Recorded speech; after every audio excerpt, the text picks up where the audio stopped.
Hey, you Stygian Dogs. So, not only did we get issue number 8 of the monthly Conan the Barbarian series, February 28th also gave us the relaunch of the Savage Sword of Conan from Heroic Signatures and Titan Comics. And just look at it, it's awesome. This is cover A from Joe Jusko. And I was happy to be able to pick up the Virgin version too. This is frame-worthy. And then here is B by Gerardo Zaffino. And last but certainly not least is cover C from Max von Fafner. Like the original books, it's magazine-sized, printed in black and white on newsprint. It evokes a sense of nostalgia and feels oh so appropriate for delivering its pulpy perfection to new audiences. Before proceeding, I'll note that I won't give specific story spoilers like I do in my reviews of the monthly series, but you'll get a decent look at the interior along with some observations and thoughts. I want you to buy it and enjoy exploring it on your own.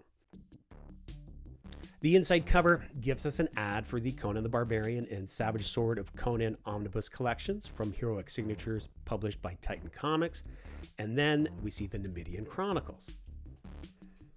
Now, this is followed by the team credits and the table of contents, and you'll see we're getting a lot here, 80 pages total. The main attraction is the 48-page Conan and the Dragon Horde story by John Arcudi and artist Max von Fafner. And then there are 17 pages devoted to part 1 of Pat Zircher's Solomon Kane story, Master of the Hunt. And between the features, there is so much bonus content. An introductory essay from Roy Thomas, where he hints that he may contribute a tale to the new series. This Roberto De La Torre pinup, Francesca Baerald's map of the Hyborian age, followed by another pinup, this one a seductive retro rendering of Baerald by Rebeca Puebla. This complements her variant cover for issue number 5 of the monthly series, and I think this evocation of Baerald in the silent film era style is an awesome take. Check out some recent posts on X where we see examples of the reference art she used for these images. There's also an example of the pre-rendering of the final piece. Never mind so many other great examples of her other work. Definitely give her a follow over there. And then we come to Conan and the Dragon Horde. John Arcudi and Max von Fafner give us a story about Conan serving as general to the exiled Prince Zahid, commanding a small cavalry of Hyrcanian archers and sellswords as it lays siege against the prince's former city-state. Introduced early on is Anea, engineer and builder of siege engines and an object of our hero's libidinous interest. Sexy, violent, huge action, Arcudi's story hits so many Conan beats. Promises of gold, deceitful rulers, midnight skulking, decapitations, double crossings, twists and turns, and yeah, did I mention that it's sexy as hell? This is a complete Conan story. Where it prose, it feels like you're getting a good 8 to 10 chapters of material. It's just so robust. It's the most satisfying Savage Sword story I've read in a long time, and Fafner's art works to such great effect here. Check out this subtle, or perhaps not so subtle, flirtatious exchange between Conan and Anea. And then there's the setting backdrops, the panel configuration, and the action. Look at this swordplay, and here I love Anea's self-satisfied grin. I feel like Fafner's art was an especially wise choice for this debut issue of the relaunch.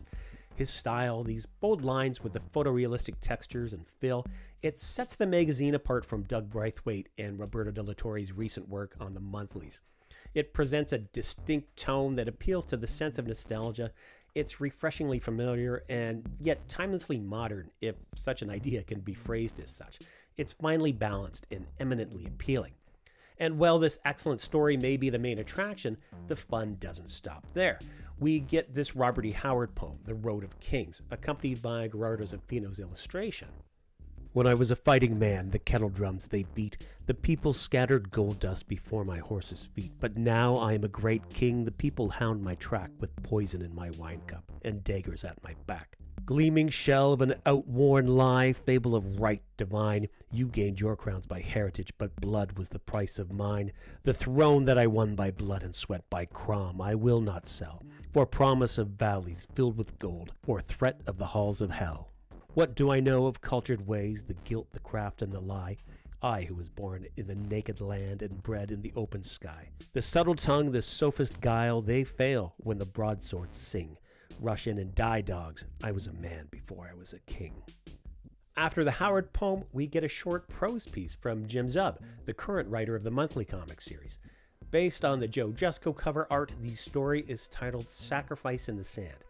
In a recent blog post, Zub said that writing a short story of his own for the Cimmerian was suitably humbling in all kinds of good ways, saying that it forced him to flex a whole different set of muscles when summoning a scene without an artist to make him look good. He continues, stripping everything back to the primacy of prose exposes a lot more of my imposter syndrome. I struggle to quiet that inner critic because I can't point at the great art and tell it to shut up. It's just my words sitting out there exposed on the page, and either it grabs the reader's imagination or it doesn't. Zub describes his story as very pulpy and punchy. As Patch Zircher opined, Zub excels at writing physical combat. I'll give no spoilers, but I'll say that Conan is no fan of the Stygian propensity towards sacrificing young virgins for hoary, pointless rituals that change nothing. It's an excellent action-packed first outing, and I'm hoping we get more. Following Zub's short story is Master of the Hunt Part 1. This is the much-anticipated Solomon Kane story, written and illustrated by Patch Zircher. Over the past year and a half or so, Patch had posted a few things that made fans suspicious that he was working on a Kane story, until he finally gave official confirmation. We later learned that it would appear serialized here in the new Savage Sword of Conan. The story begins on All Hallows Eve, or Samhain, the time of year when the veil between the seen and the unseen worlds is as thin as a spider's web. As one might suspect, and pathetic fallacy suggests, well, it seems that something transits that veil. So enters Solomon Kane, discovering evidence of otherworldly evil and offering his labor to a family in their time of calamity. Events proceed, and Kane must further aid them in finding their missing kin. Now, I just recently finished the Solomon Kane miniseries from the 80s. He is an odd character, though not unappealing, odd in his religious zealotry and vigilantism, but appealing in his desire to right the wrongs inflicted on the innocent. I especially like him in the context of Zircher's story, as his god's tool for confronting supernatural forces and injustice. Zircher's storytelling does not disappoint. With excellent writing and pacing, glorious ink work, it ends with a disturbing cliffhanger that makes the reader feel like it's the next part of Zircher's Solomon Kane story that is going to be the reason for purchasing Savage Sword of Conan #2. No mean feat considering how excellent the whole package is, and we remind ourselves that, oh yeah, Conan is the reason for all of this. Bolstering Zircher's Solomon Kane story is Jeffrey Shanks' essay that follows, Men Shall Die for This, Robert E. Howard and the Vengeance of Solomon Kane. Shanks gives us a history of Howard's character, looking at the swashbuckling and weird horror influences and highlighting the character's raison d'etre, righteous fury and the pursuit of vengeance, represented so well by the character-defining words, men shall die for this. Shanks also highlights the unique complexity of Kane's journey, a steadfastly religious man confronted by Lovecraftian cosmic horrors that can't be readily explained through his Judeo-Christian framework. This, to me, is the interesting challenge and potential offered by the Kane character, and Zircher has given us a compelling start to this exploration in the first installment of his story. Be sure to read Shanks' essay in full and enjoy Howard Chaykin's Solomon Kane pinup that follows thereafter. The issue closes out with the covers gallery.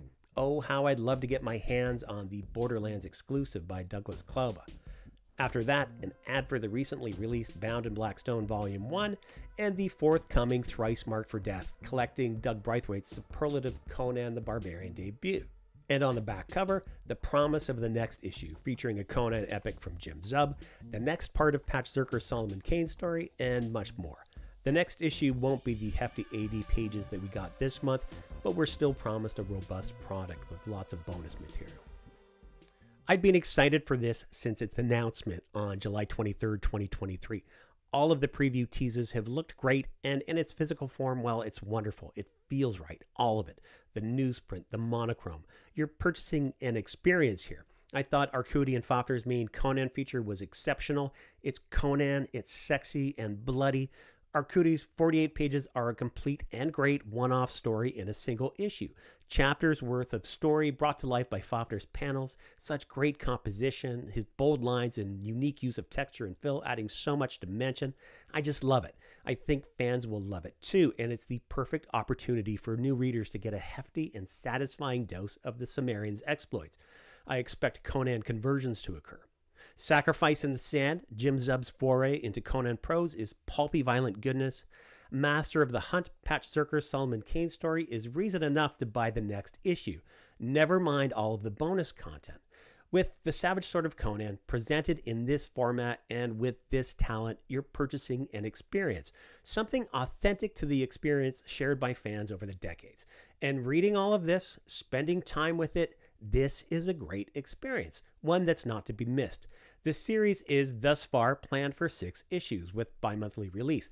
The next issue is coming April 24th. If we want to see the series extend beyond its planned run, let Heroic Signatures and Titan Comics know. Make sure you go out and buy a physical copy. I'm happy to consider cynical hot takes, but it's my own opinion that Heroic Signatures is showing respect for fans, treating the character well and giving us quality products. If we reciprocate, show our appreciation for good stewardship, and use the influence of our own voices and wallets, I'm confident that we can help maintain and grow Conan's cultural legacy. Thanks for watching, liking, consider subscribing, and don't forget to check out my look at issue number 8 of the ongoing Conan the Barbarian monthly series. And until next time, take it easy, you Stygian Dogs.